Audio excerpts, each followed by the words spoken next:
A knock at the door. A knock at the door sends her plunging. It's as if her heart is made of the same wood. If the door rattles, so does she.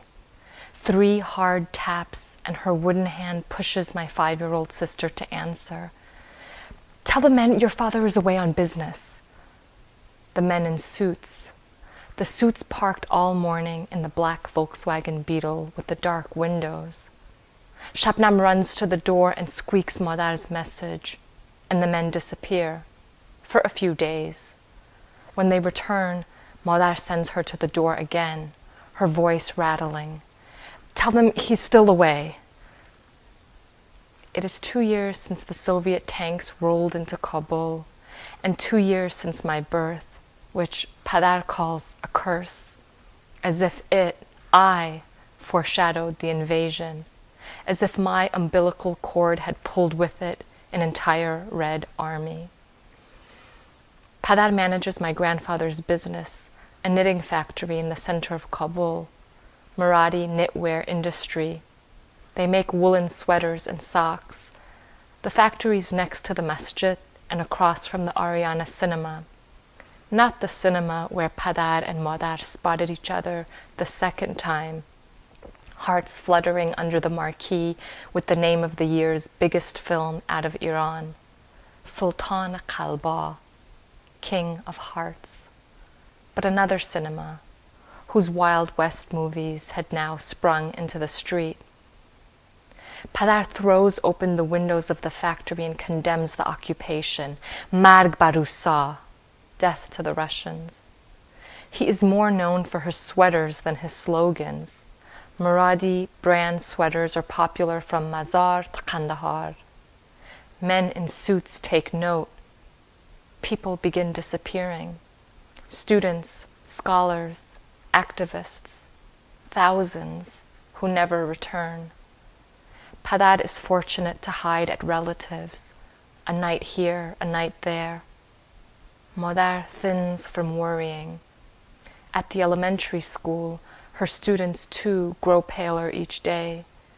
They ask questions children should never have to ask. Who are the strange men with guns? Why are there tanks in our streets? Who took away Uncle? Her own nephew Umayun is jailed. He is communist, but the wrong kind. Everyone is suspect. So it is no surprise when my aunt passes on the message she's heard from a friend that Padar's name is on the list, the dreaded list, the long list of who will be snatched. Madar's gaunt body shrinks to an alif. But in the time before the list, before the tinted cars and the knocks on the doors and the night whispers between Madar and Padar saying the unsayable, the unthinkable, before the stringing of a sentence that begins with homeland and ends with escape, before the sweaters, the cinema, before all of it, Madar was a poet. Madar was a poet with a bottomless appetite. The youngest of 4, her constant companions were books, but none more intimate than the Divan Hafiz, the collected ghazals of the 14th century Persian poet and seer Khwaja Shamsuddin Muhammad Hafiz Shirazi. She practiced Fala Hafiz, an age-old tradition of bibliomancy, or the love of books, consulting his poems for divination. She practiced Fala Hafiz, an age-old tradition of bibliomancy, consulting his poems for divination, for horoscope, for a bright, shining answer in the dark of uncertainty. It was a tradition she would pass on to me. With the book drawn to her closed eyes, she would faithfully recite an invocation, silently pose her burning question, and open the book at random. Whatever page she landed on would be her fortune. She'd read the poem and interpret it line by line until she had her answer, and Hafiz always answered. Ya Hafiz Shiraz, تو رو به شاخ نباتت قسم میتم اگر راست بر من بگویی برای این سوال. Oh, Hafiz from Shiraz, I promise you to your branch of sugarcane, your sweetheart, if you tell me the truth about this question. Will I pass my exams at school? Will I get into university? Will I fall in love? Hafiz's poetry guided Madar through the torrents of teenagehood into adulthood.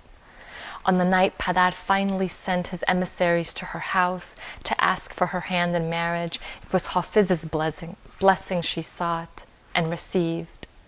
Time and again the old poet threw a light where there was none. But now, more than ever, Madar needs light. It is the eve of Padar's departure, the secret that has pulsed in her throat for weeks, that has gotten us 3 children eyeing the tremor in her lip. Tonight, Padar is going away on business, for good, forever. He will slip into the trunk of their car in the dead of night and be driven to the Pakistani border, from where he will seek other borders. The privilege of his escape is not lost on him or Madar, though she is a puddle of anguish. How to do this? How to watch him go? How to say goodbye to her king of hearts? Madar picks up the divan. یا حافظ شیراز تو رو به شاخ نباتت قسم میتم اگر راست بر من بگویی برای این سوال. Will I see my husband again?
The one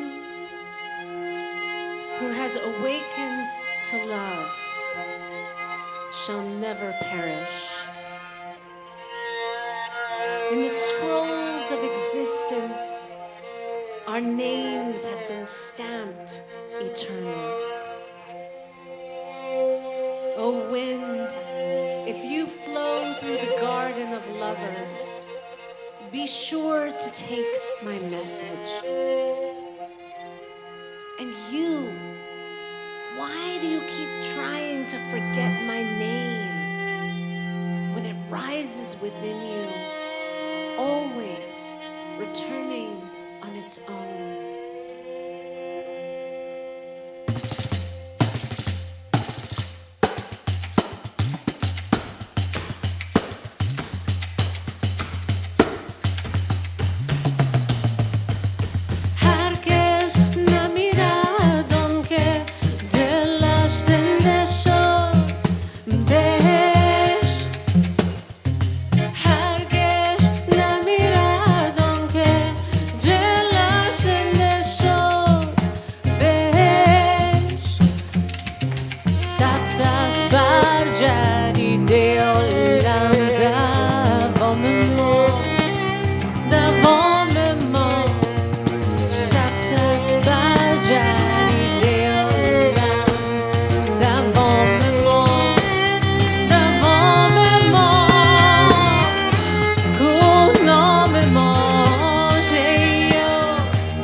دلش زنده شد به.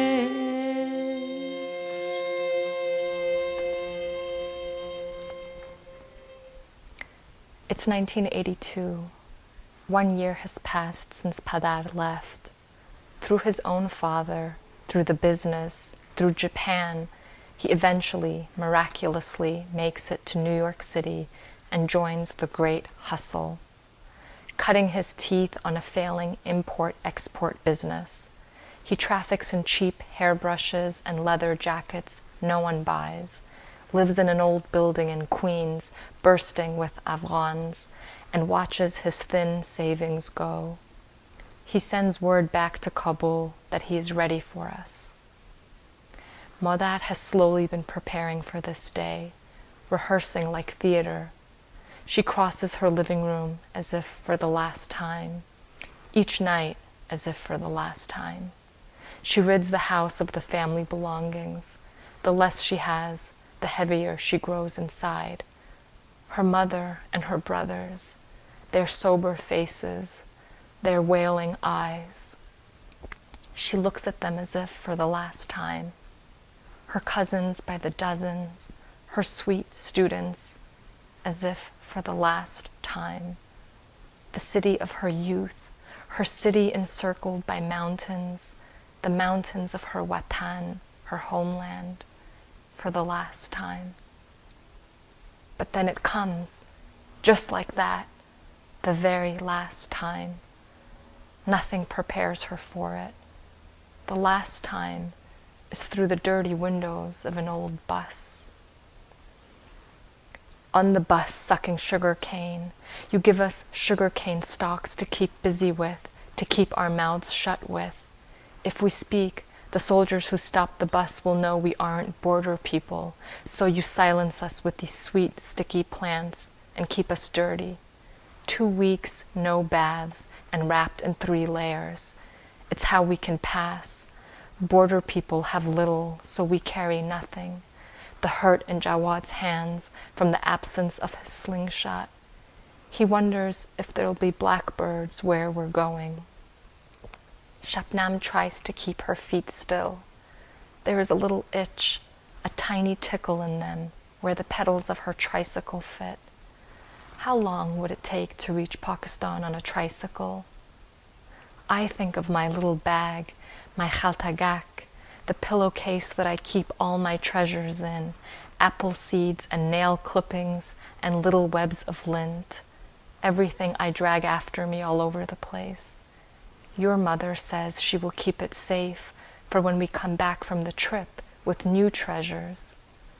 But you, Mother John, you have so many more things than we do, so your missing is so much bigger. It takes up all the room on our seat. It splits the vinyl, fogs the windows, and spreads to either end of the bus. It's already hard to be comfortable with the rocks under the tires and the dust in our eyes and our lips sealed tight around the cane. But now your missing is coming off your face like steam, and none of us can breathe. The bus stops at a checkpoint in Jalalabad, the easternmost city near the border to Pakistan. Madar is the only woman on the bus, and we are the only family. We are told to get down for a search. Under her chadri, Madar clutches her divan, fingering the pages in prayer. The guard, gruff in his Kabuli accent, demands her passport. It's a family passport that she had traveled to Ghazni, to the countryside for. The photograph has her at the center, we 3 children like satellites guarding her trepid face. She's instructed to lift her veil. The guard's eyes focus. He thinks he recognizes her. Fauzia John? Isn't she his old classmate, Fauzia? It's true, Madar looks very much like her sister Fauzia. But not only is Madar not my Khala Fauzia, she's also not the woman indicated on her ID, 10 years older and illiterate, her signature a straight horizontal line, the way her own mother legitimately makes. She begs the guard not to turn her in. Please, brother, look at my children. He pauses, proud in his uniform and his authority. He is also a father. She pleads again with her eyes. He asks us to wait. In the eternity to follow, we huddle together in the women's area, partitioned by a curtain. It is early winter. Night is everywhere. There is no sign of the guard. Modad is desperate for a sign. She removes the divan from the pleats of her layers and urgently consults Hafiz. یا حافظ شیراز، تو رو با شاخ نباتت قسم، تو مگه راست بر من بگویی باره این سوال.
The beloved has torn away the veil, and the hearts of all mystics are blazing with love. The candle's bowed wick is lit again, and the one struck down with age is young again. Love showed its radiant face, and the judge fled. Love was so kind. Animosity departed.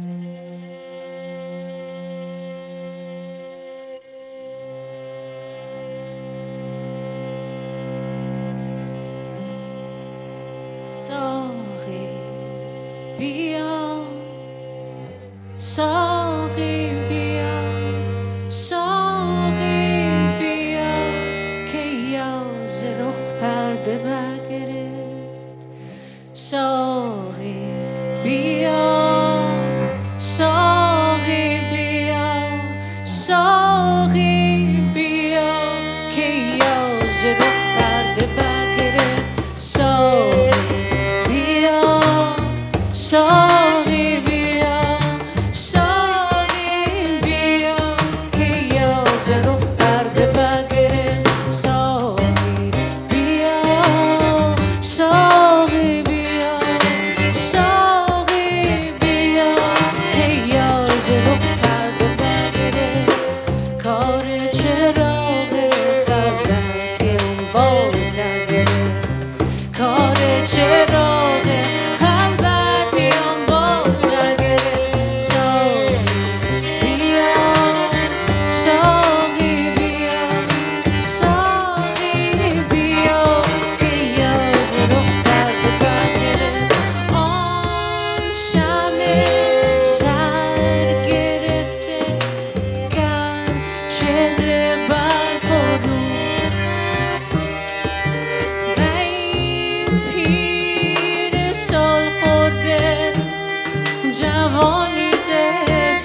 At last, the guard at the checkpoint lets us pass and sends a message to our family in Kabul that we've crossed the border safely into Pakistan. Once on the other side, Jawad, my mischievous 10-year-old brother Jawad, drops his sugar cane and throws his hands up in a booming chant he picked up on the street. Marg Baba Brak! Marg Baba Brak! Death to Babrak Karmal, the Soviet-installed puppet. Madad, barely intact after the guard, hushes him vigorously. We are not yet out of the dark. We have to find our contacts. We have to find the building in Peshawar where they are holed up. We have to make it to Karachi. We have to make it to the airport. We must take a flight to Sri Lanka from where we must somehow get ourselves to America. After weeks of phone calls and promises and buses and bribes, we land in Colombo. Padar's Padar, my grandfather, introduces us to a Trinidadian friend there who helps us make our case to the U.S. Embassy. With the help of many hands, we make an application for a special visa. Then we ache in anticipation. Every day, Madar waits for the phone call. In her stunted English, she asks the hotel receptionist for messages. Today? Today? Today? No messages come, but a stranger does. A tall Amerikai man, John, who worked for years in Afghanistan, checks in. He is kind and speaks steady. Finally, someone who knows our language. He plays with us kids and shows us tic-tac-toe, which feels like a momentary superpower against the clouds hovering. We roam the city for weeks, snaking its water's edge. We wait and wait and wait. Shabnam watches Madad and learns to take her load. When Madad bites her nails, Shabnam chews her lips. When Madad paces, Shabnam follows like a tail. When Madad grows tired and the light empties from her eyes, Shabnam asks her to read us Hafiz. Finally, the call comes in. Madad hurries to the phone, Shabnam on her heels. Madad is told very matter-of-factly that we've been issued a visa. Issued. She pauses, then deflates. She does not hear anything else.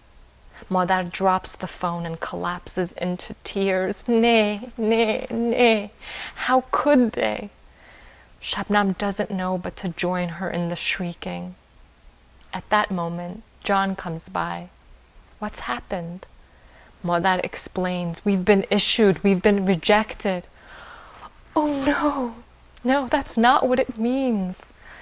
He corrects her, and in a flash, all the air that had left our bodies sweeps back in. Madad had never heard that word before. Issued. She didn't know what it meant, but now she will never forget it. We break into new ecstatic tears. We will see our Padar again. On December 31st, 1982, we land in New York City at JFK Airport. We amble wide-eyed through the chaos of bodies and baggage. I see Shabnam and Jawad race toward a man. He's tall, in gray pants and a black leather jacket. Madar gasps. He calls my name and opens his arms. But I run away. I'm terrified. An entire year has passed since he left Kabul, and I don't recognize my Padar. There's so much I don't recognize. Our new home, a tall apartment building in Elmhurst, Queens, with something called an elevator.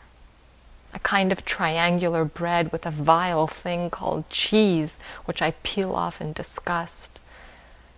And the new, jagged sounds of English, which I learned by watching all my children, making sure to turn away when the characters kiss.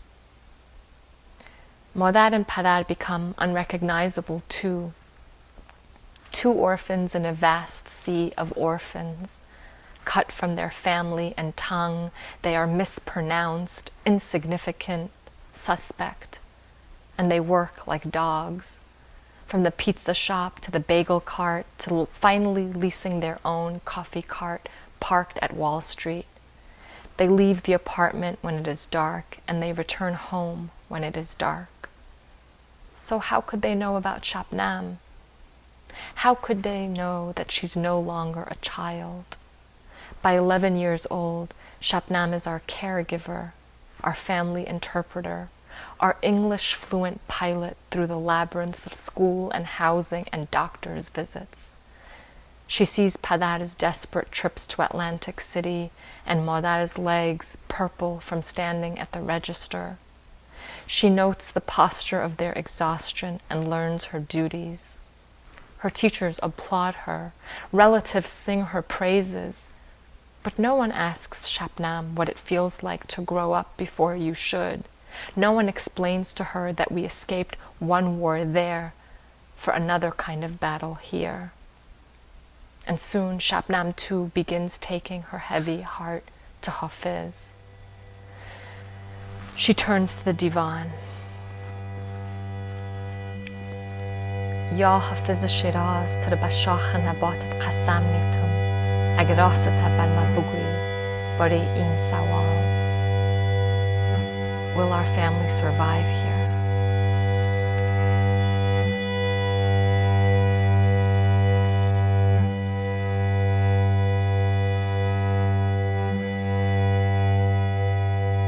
O bird, soaring on the dawn breeze, I am sending you to the land of fragrant blooms. Notice where you are and imagine where I'm sending you. It's a pity for a bird like you to live in a land of sorrow. I am sending you to the high nest of devotion. On the path of love, there is no near or far. I see you clearly as if you are here, and I send you off with a prayer.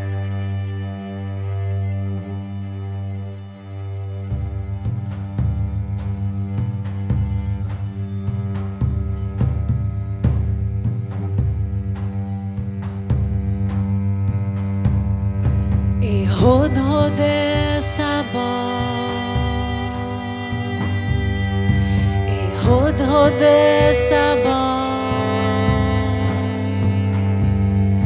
ای هدهد صبا به صبا میفرستمت میفرستمت میفرستمت بنگر که از کجا به کجا میفرستمت میفرستمت حیف است طایری چو تو در خاکدان غم زینجا به آشیان وفا میفرستمت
هدهد صبا ای هدهد صبا ای هدهد صبا به صبا میفرستمت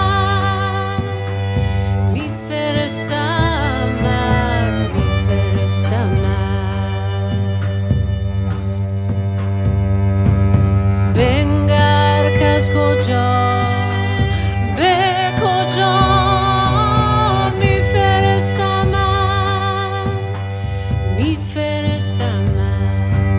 حیف است تایری چطور در خاکدان غم زینجا به آشیان وفا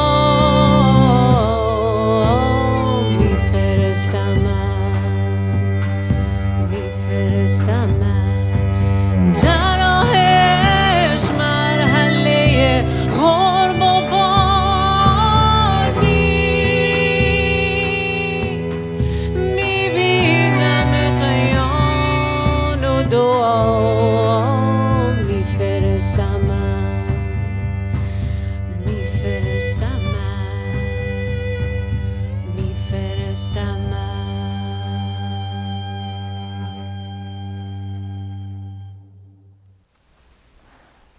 On Sundays, we talk with my grandmother and uncles and aunts and cousins back in Kabul. We yell into the telephone as if to bridge the distance. We promise to send them more money, more clothes, more medicine, more. There is a canyon between how they imagine we live and how we live. There are many such canyons. Padar is growing more tired. The apartment is getting cramped. His parents move in, and we welcome my little sister, a ready-made citizen who escapes our long fate with green cards and naturalization. The 2-room matchbox where we live cannot contain us all, nor the bills piling up. Padar smokes and begins to drink. His one eye is fixed on Afghanistan, on the possibility of returning. But the news is dark. It seems dark everywhere. During my 4th grade year, over the winter holiday, Madar and Padar decide it's time for a family road trip. We drive 18 hours to South Florida, to Delray Beach, to visit distant relatives. Once there, Padar notes the slow tempo of life, the warm air and constant sun, and the low rents. Without even consulting Hafiz, Madar and Padar decide we should move to Florida. And just like that, we do. In the middle of my 4th grade, we simply stay for good. Madar, ever tired of goodbyes, doesn't even return with us to New York to get our belongings. Florida is for the transient, so we move not once, not twice, but 4 times in 5 years. From Delray to Davie, from Hollywood to Sunrise. The moves don't mask the changes that keep Padar up at night. Madar cannot get off her feet. She goes from waiting tables at Sizzlers to cooking at a small cafe they are eventually able to buy. Neither can afford a sick day until it becomes too late, until bunions bloom on Madar's feet and tumors riot inside Padar's esophagus. And then there's the children. Now far from any Afghan community, we become too Amerikai, answering back in English. And then there's the children. Now far from any Afghan community, we become too Amerikai, answering back and in English. Jawad parties too much and leaves the house before 18. Shabnam bitingly calls Padar Sir, complaining he bosses her around and asks her to serve him tea. She has her eyes on out-of-state colleges. Sada, who barely knows how to say salam, tells people the H in her name is silent. And I I disappear into my books and records. I want so badly to near Padar, to know him, but Padar is a walking ghost. Every day, Bob walks into the cafe and asks him, "Hey Ali, how's that elbow?" Padar stands behind the register, his elbow propped up on the counter, his head in his hand, and looks out the window. Bob laughs. "Don't work that elbow too hard now." It is lunchtime and Madar is making sandwiches a dozen a minute and chatting with customers over her shoulders and whispering in Dari to Padar who ordered what, extra bacon on a sub roll, large or small salad, and Padar, not hearing, making wrong calculations, the window at his side, Padar disappears. Sometimes it is the water, and sometimes it is the freezers, the trunk of the car, the television, a closet, but it is worse with a bowl of pomegranate, a plate of watermelon, a dish of dates, when he does not simply go back, he compares. Padar catalogues his regrets. Had we not left Kabul, had we not left New York, had they not worked like dogs, had they not left us long hours to work like dogs, had he faced Qibla earlier, had we children ever faced Qibla, had they not spit on his crooked mouth, his wrong skin and faith, had he not crossed so many borders to freedom, had freedom not meant becoming a dog to new masters. Padar does not see that, like him, my heart is unsettled, that when he tells stories of the Watan, I drop at his feet. The ancient names, Bactria, Khorasan, Timurlang. I take notes and record his voice. At his feet, I watch him make kites, marveling at how he folds the tissue paper upon itself, cuts an almond eye, and reveals a daisy. How he chooses his colors, red, black, and green. He cannot name a color I like. Padar is lost in the past, and I am lost in Padar. We both long for what once was and is no more. Madar says, it's good to look at the past, but don't stare. She invites us both to bring our unsettled hearts to her. She reaches for her divan. She says, put your question to the only one who can guide you home. Padar and I close our eyes and ask Hafiz, Ya Hafiz Shiraz, تو رو به شاخ نباتت قسم میتم اگر راست بر ما بگویی برای این سوال. What will finally settle our hearts?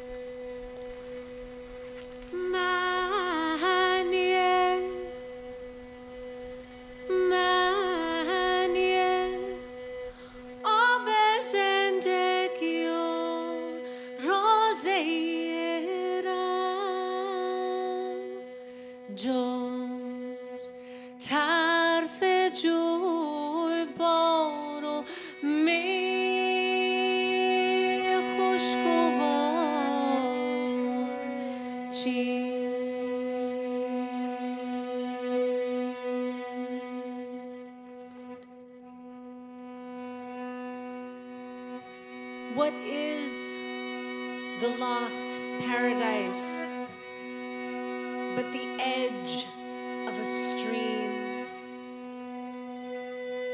What is the water of life but this love that flows like wine?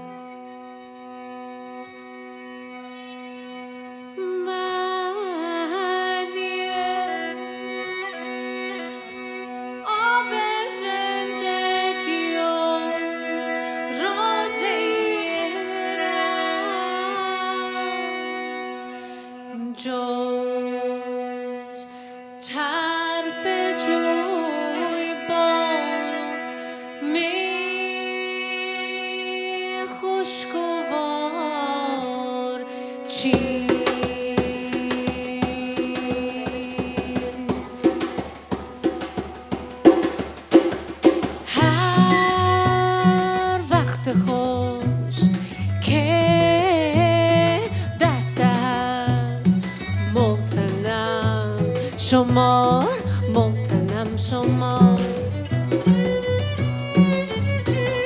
هر وقت خوش که دستر ممتنم شمار ممتنم شمار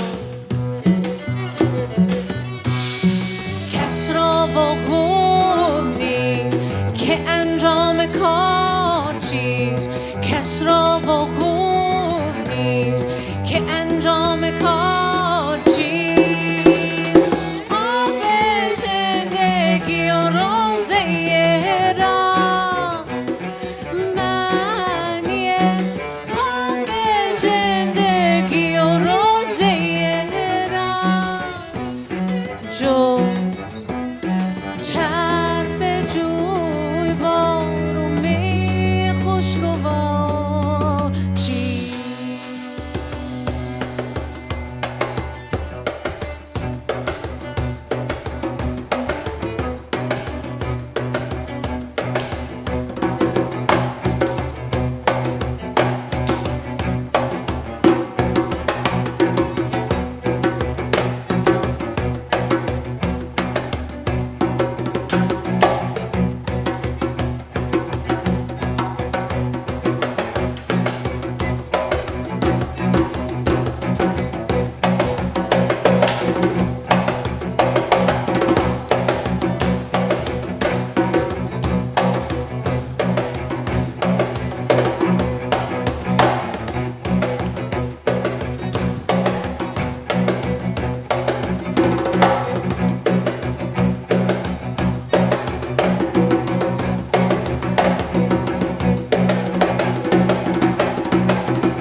غم روزگار چیست غمخوار خویش باش غم روزگار چیست